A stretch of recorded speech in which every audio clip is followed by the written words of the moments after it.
সময়ে বরকত কিভাবে হবে? আজকে সময়ে বরকত নাই, এটা কি বুঝতে পারেন? এখনকার যুগে সময়ে বরকত নাই, এটা কি বুঝতে পারেন?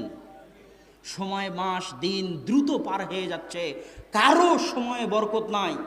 একদিন, এক সপ্তাহ, এক বছর কোনো কাজ ছাড়াই আপনি একটু ভাবেন তো, গত এক বছর আপনি কি কাজ করেছেন যা দেশ জাতি এবং ইসলামের উপকার দিবে? গতকাল আপনি সারাদিন কি এমন কাজ করেছেন যা দেশ জাতি এবং ইসলামের আপনার নিজের জন্য মৃত্যুর পর উপকার দিবে? কোনো কাজ খুঁজে পাবেন না। এইভাবেই দিন পার হয়ে যাচ্ছে সবার, সব মানুষের। এই জন্য আল্লাহ বলেছে, ওয়াল আসর ইন্নাল ইনসানা লাফি খুসর। সব মানুষ সময় নষ্ট করে, সব মানুষ ধ্বংসের মধ্যে, ক্ষতির মধ্যে নিমজ্জিত। সময়ের বরকত উঠে গেছে। অথচ আমাদের সালাফে সালেহিন, তাদের জীবনে সময়ের কত বরকত ছিল, কত বরকত ছিল, বেহিসাব বরকত ছিল তাদের জীবনে। স্বয়ং আল্লাহ রাসূল মাত্র 23 বছরের জীবনে সারা পৃথিবীতে বিপ্লব তৈরি করেছেন। আর আমরা